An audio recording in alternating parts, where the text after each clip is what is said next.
Hey friends, the Fearless Advisor here. Today I'm going to discuss the impact of inflation on your pocketbook. Inflation, yes, what everyone has been talking about for the past year or so. We feel it everywhere in our daily lives, but for investors, the big question is, how will it impact your overall financial picture? And more to the point, as the Fed pulls levers to rein in inflation, what will that do to markets and to consumer debt? First things first, with the December inflation reading at 6.5%, everyone is having 1970s vibes and not in a good way. But a little perspective here. The average inflation rate for the decade was 6.8%. Individual readings were much higher and it persisted for a very long time. Structurally, everything was different, and by the time the Fed acted in the 1980s, drastic measures were needed. That's not likely to happen this time around. Many of the inflation issues we're seeing today have been caused largely by supply chain issues. And supply chain issues are resolving, only slower than anticipated. Core goods inflation, which is the goods you buy daily, is most impacted by the problems in sourcing and has experienced the massive uptick. Core services inflation, the daily services you may pay for, is up around 5%.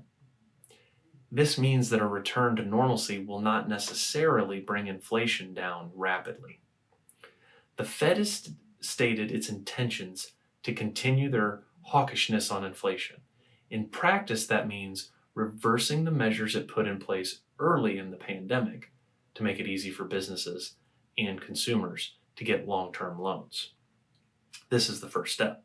The next step is just what we have seen, and that is to gradually increase short-term rates. The increase in interest rates for loans has shot up and helped quell the home and auto sales frenzies.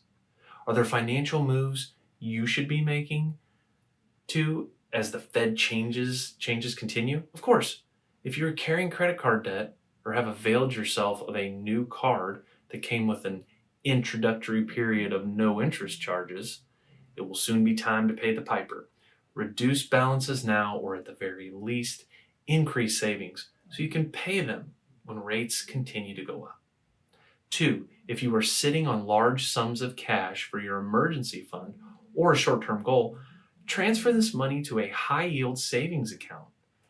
The brick-and-mortar banks still do not pay much interest, and there are institutions that are paying up to 4% interest for savings accounts. These accounts can be established online, and you can transfer the money electronically. With inflation still high and liquidity less easy to come by, companies will have a harder time with growth. Many investors are already defensively positioned against inflation. Now, as good a time as any to look across your investments with your advisor to understand how you're positioned. As the recovery continues, you should stick with your long-term plan to achieve your goals. This time is not different, and staying the course in the short term will pay off in the long term. If you're interested in understanding more how inflation is impacting you and your goals, please reach out to us here at F5 Financial Planning. Thanks for joining us.